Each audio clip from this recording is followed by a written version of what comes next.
Bonjour, Frédéric Naïm, je suis avocat au barreau de Paris, j'interviens en droit des affaires et en fiscalité. Et en gros, je voudrais vous parler d'un sujet aujourd'hui qui est la nécessité de faire régulièrement un bilan patrimonial. Souvent, j'entends des contribuables, des personnes qui sont donc très lourdement taxées, notamment en matière de revenus fonciers, avec donc des problématiques qui sont à un moment donné telles qu'on se demande comment on fait pour financer l'impôt avec des loyers qu'on ne touche pas, qu'on ne perçoit pas, parce qu'en face de ces loyers, vous avez notamment, par exemple, des crédits immobiliers qui ne se déduisent pas.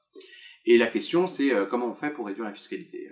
À cela, il y a plusieurs réponses, mais avant de répondre à la question, il faut être prêt à réaliser ce qu'on appelle un bilan patrimonial. C'est-à-dire qu'en gros, il faut ne pas avoir de difficultés, même si c'est très rébarbatif, même si c'est très fatigant et c'est très fastidieux à faire, à communiquer toute la documentation qu'on vous demande, notamment sur l'état de vos prêts en cours, l'état de votre endettement, l'état des biens, l'état de la valeur des biens immobiliers que vous avez. Tout ça pour pouvoir permettre en réalité ensuite de trouver une solution.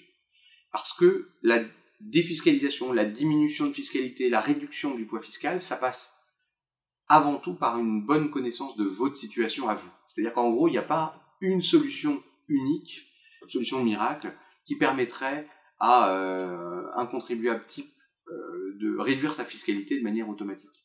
Pour réduire la fiscalité sur les loyers notamment, vous avez énormément de possibilités. Vous allez avoir changer la nature de revenus, donc passer de loueur nu à loueur meublé, avec ensuite des dispositifs soit de loueur meublé professionnel ou loueur meublé non professionnel. Ça, c'est une première option. Ensuite, vous avez d'autres options qui sont, par exemple, de dire je vais donner tout ou partie de mes titres à mes enfants, donc si je suis assez vieux, je vais peut-être envisager de faire ça. Ça va me permettre d'éclater mon imposition, non pas de donner juste la nue propriété comme on le voit souvent, mais de réfléchir à l'intérêt de faire une donation de pleine propriété en doublant cela d'une convention de quasi-usufruit.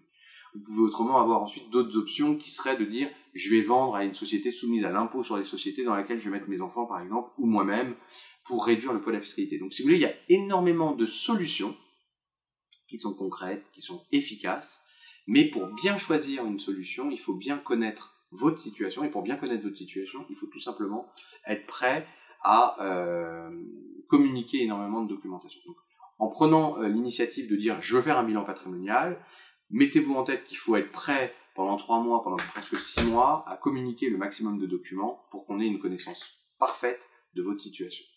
J'espère que cette note pourra vous être utile et je vous dis à bientôt. Merci.